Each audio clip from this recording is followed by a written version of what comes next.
Welcome back to Cakes and Confessions. I know that this one needs some kind of trigger warning, but I'm not sure what to put, so I guess just use caution when listening.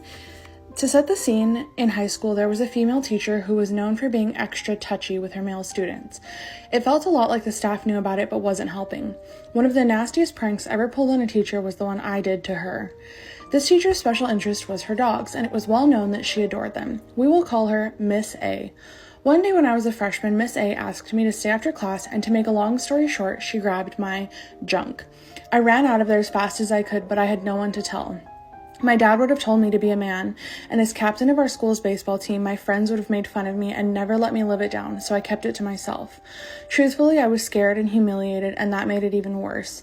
That feeling just festered in me and seeped into my everyday activities over time. My senior year, my brother came to our high school and as a freshman, and the same teacher did the same thing to him, except he told me about it. I was furious and felt extreme guilt that I hadn't spoken up and she was continuing to do this. I tried to tell the principal, but it was sort of like no. Welcome back to part 2 of yesterday's Cakes and Confessions. Again, trigger warning, I'm not sure exactly what to put, but just use caution when listening. I tried to tell the principal, but it was sort of like a no proof, what can we do situation. So during senior pranks, I decided to pull my own. I put a piece of tape over the latch on her door so it didn't lock when she left at the end of the day. It was over a long weekend, and my best friend's dog had just had a litter of puppies where sadly 3 of them didn't make it.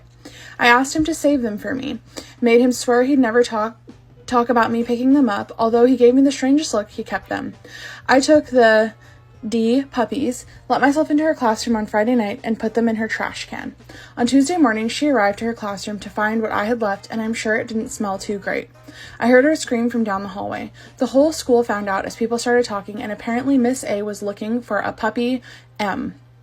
I was absolutely thrilled to have traumatized her just as she had traumatized me. It was a little hard to hear my friends talking badly about a puppy M, but honestly, I knew the truth deep down and I would never cause harm to animals. Miss A and welcome back to the final part of this Cakes and Confessions. I have put the suggested trigger warnings on the screen. I'm so sorry to those of you who I angered so deeply by not being sure what I should put, but they are there. The craziest thing about this Cakes and Confessions before I finish it is that I am pretty sure that someone from my high school submitted this anonymously, because this exact thing happened when I was in high school, and I'll never know because this was submitted anonymously, but I just have this weird suspicion that this was about my high school, which is absolutely crazy. It was a little hard to hear my friends talking badly about a puppy M, but honestly, I knew the truth deep down, and I would never cause harm to animals. Miss A ended up taking the remainder of the year off. I went to college, and after that, my brother said she was never the same, and she certainly didn't seem to be touching the boys inappropriately. At times, I feel bad for what I did, but mostly I feel like I did what I had to. No one was going to help us get her to stop, and so I did what had to be done, and I traumatized her back.